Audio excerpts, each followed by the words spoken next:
পৃথিবীর সবচেয়ে বিপজ্জনক ব্লাড গ্রুপ কোনটি? আর সেটা কি তোমার রক্তের গ্রুপ হতে পারে? এই যে আমরা জানি এ বি এবি ও, এগুলি হলো সবচেয়ে পরিচিত রক্তের গ্রুপ।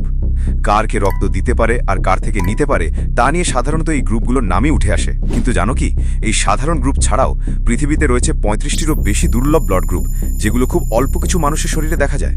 গবেষণায় দেখা গেছে এ, বি এবং এবি পজিটিভ গ্রুপের মানুষেরা ব্লাড ক্লটিংয়ের প্রতি বেশি প্রবণ, যার কারণে তাদের হার্ট অ্যাটাক বা স্ট্রোকের ঝুঁকি অনেক বেশি। কারণ এই গ্রুপে থাকা অ্যান্টিজেন এক ধরনের প্রোটিনকে পরিবর্তন করে, যা রক্ত জমাট বাঁধাতে সাহায্য করে। এছাড়া এবি পজিটিভ গ্রুপে দিমাগী রোগের আশঙ্কাও সবচেয়ে বেশি। অন্যদিকে ও পজিটিভ ব্লাড গ্রুপকে সবচেয়ে সেফ এবং লাকি ধরা হয়, কারণ তারা এই ঝুঁকিগুলো থেকে তুলনামূলক নিরাপদ। কিন্তু ইতিহাসে এখন পর্যন্ত সবচেয়ে বিপজ্জনক ব্লাড গ্রুপ হচ্ছে RH নাল, যাকে বলা হয় গোল্ডেন ব্লাড। কারণ এই গ্রুপের মানুষ যদি দুর্ঘটনায় পড়ে বা জরুরি রক্তের প্রয়োজন হয়, তাহলে রক্ত মিলবে কোথা থেকে? পৃথিবীতে মাত্র 46 জনের শরীরে এই ব্লাড গ্রুপ আছে, আর শুধু এদের মধ্যেই রক্ত আদান প্রদান সম্ভব, নইলে মৃত্যুর ঝুঁকি 100%।